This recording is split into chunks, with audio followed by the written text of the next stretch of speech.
एक छोटे से गांव में राजू और भोलू नाम के दो भाई रहते थे। बचपन में दोनों एक दूसरे से बहुत प्यार करते थे, लेकिन समय के साथ उनके रिश्ते में कड़वाहट आ गई। अब हाल ये था कि दोनों एक दूसरे से नफरत करते थे और बात तक नहीं करते थे।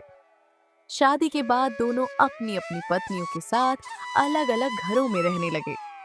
गांव के बाजार में दोनों का अपना अपना ठेला था। राजू अपनी मटन करी के लिए मशहूर था, जबकि भोलू का गर्मा गर्म मटन कीमा पूरे गांव में पसंद किया जाता था। एक दिन राजू के ठेले पर काफी भीड़ लगी हुई थी। कुछ ग्राहक उसकी मटन करी खा रहे थे। अरे राजू भाई, तुम्हारी मटन करी तो कमाल की है, सच में पूरे गांव में सबसे बेस्ट। हाँ, तुम्हारे भाई का थोड़ा फीका लगता है, लेकिन तुम्हारा स्वाद तो लाजवाब है। अरे ऐसी कोई बात नहीं है भैया, भोलू का मटन भी बहुत अच्छा होता है। पर हमें तो आपका ही ज्यादा पसंद है। राजू कुछ पल के लिए चुप हो गया।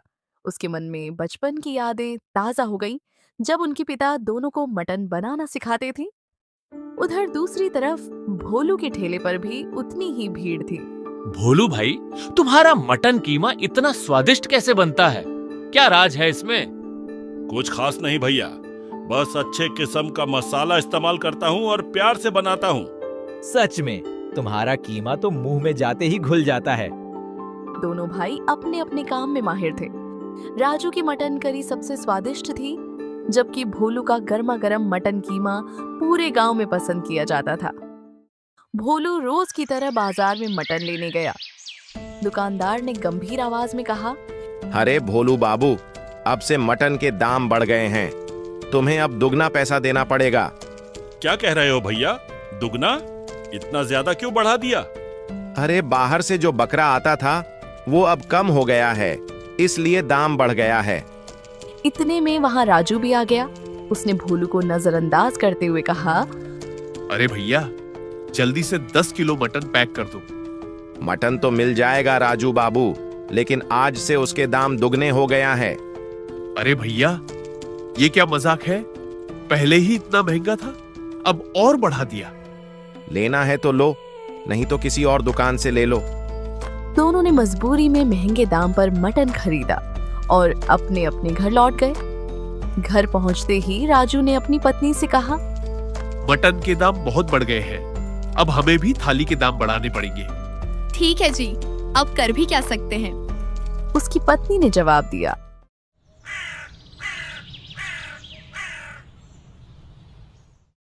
अगले दिन दोनों भाइयों ने अपनी अपनी मटन थाली के दाम बढ़ा दिए, लेकिन गांव वालों को ये बात बिल्कुल पसंद नहीं आई। एक ग्राहक गुस्से में राजू से बोला, अरे राजू भाई, पहले ही थाली महंगी थी, अब और बढ़ा दी, हम कैसे खाएंगे? भैया, मैं भी क्या करूं? मटन के दाम दुगने हो गए हैं, इसलिए मुझे भी बढ़ाने पड़े। ये सुनकर आधे ग्राहक वापस लौट गए।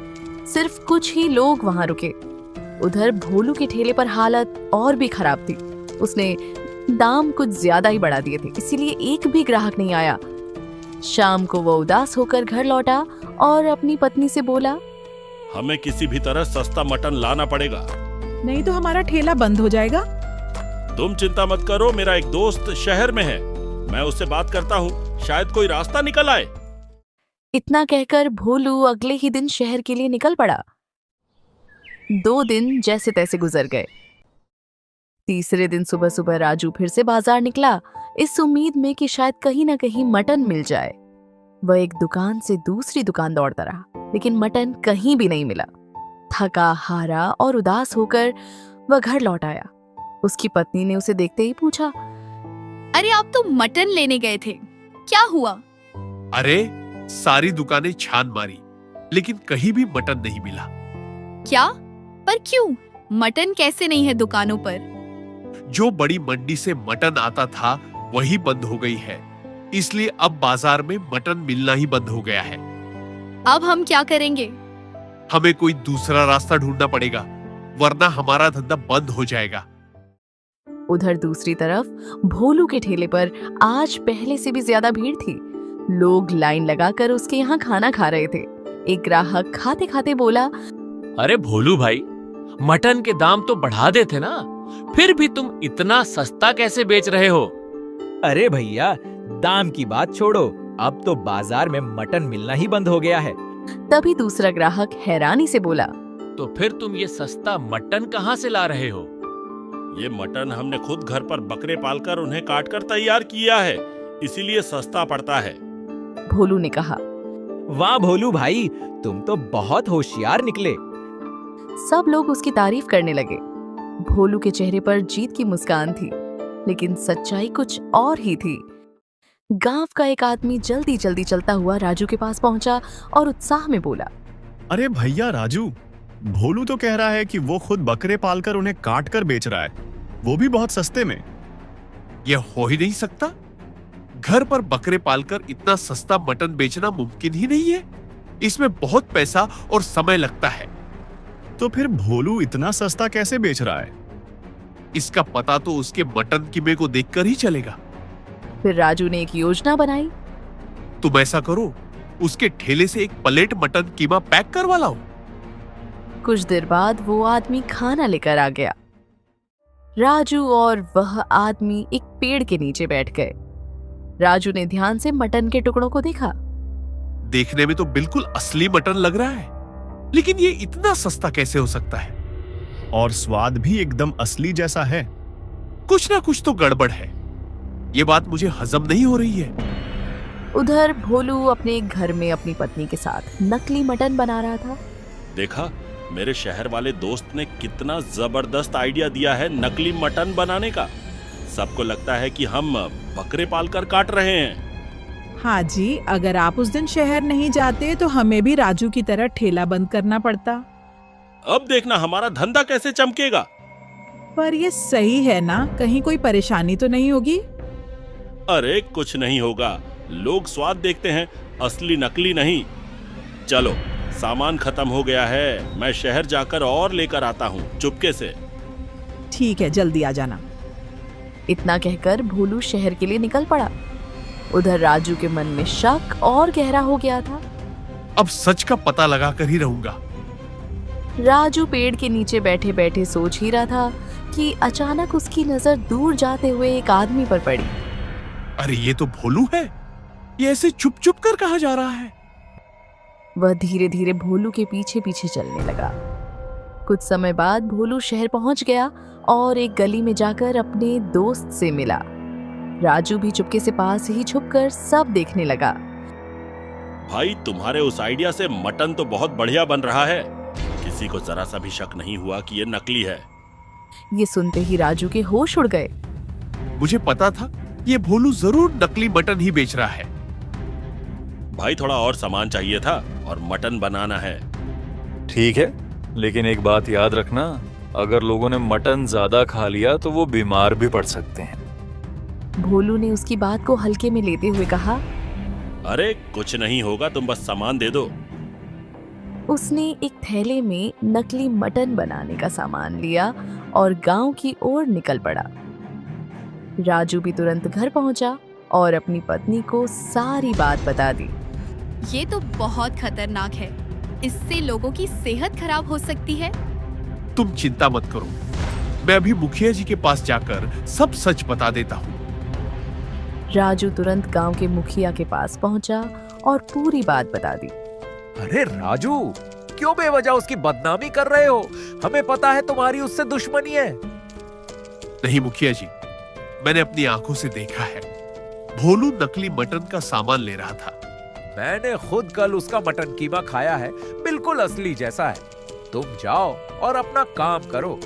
राजू की बात पर किसी ने विश्वास नहीं किया। वह निराश होकर घर लौट आया। क्या हुआ? सब बता दिया? मुखिया जी को हमारी बात पर भरोसा ही नहीं हुआ।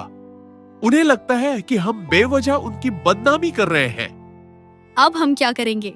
सबको सच कैसे पता चलेगा? अब हम कुछ नहीं करेंगे, सच खुद ही सबके सामने आएगा। 2-3 दिन ऐसे ही गुजर गए। गांव में सब कुछ सामान्य लग रहा था, लेकिन अचानक एक दिन मुखिया जी की छोटी बेटी की तबीयत खराब हो गई। घबराकर मुखिया जी उसे तुरंत डॉक्टर के पास ले गए।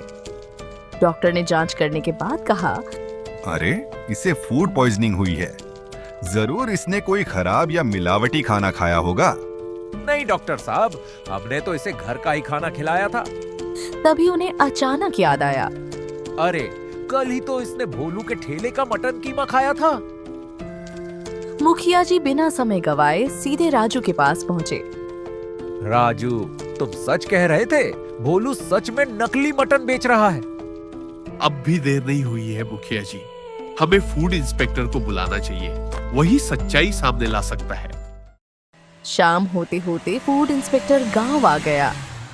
मुखिया जी उसे लेकर सीधे भोलू के ठेले पर पहुंचे।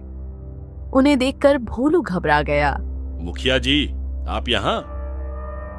भोलू, ये फूड इंस्पेक्टर है, ये तुम्हारे खाने की जांच करने आए हैं। पर मुखिया जी, ऐसे कैसे? लेकिन उसकी बात किसी ने नहीं सुनी। फूड इंस्पेक्टर ने तुरंत मटन की जांच शुरू कर दी। कुछ ही देर बाद उसने कहा, ये मटन नहीं है, ये तो हानिकारक केमिकल से बना नकली मटन है। भोलू डर के मारे कांपने लगा। भोलू, अब सच सच बता दो। भोलू ने हाथ जोड़ते हुए कहा, माफ कर दीजिए मुखिया जी, हमने लालच में आकर ये गलत काम किया। हमें लगा कोई पकड़ नहीं पाएगा। आज से तुम गांव में ठेला नहीं लगाओगे, अब तुम्हें कोई और काम करना होगा। ये सुनकर भोलू और उसकी पत्नी दोनों बहुत उदास हो गए। कुछ ही दिनों में ये बात पूरे गांव में फैल गई। कुछ समय बाद गांव में फिर से असली मटन मिलने लगा। राजू और उसकी पत्नी ने ईमानदारी और साफ मन से अपना ठेला फिर से शुरू किया। राजू भाई, अब आपकी मटन करी पहले से भी ज्यादा स्वादिष्ट लग रही है। क्योंकि इसमें मिलावट नहीं, सिर्फ मेहनत और सच्चाई है।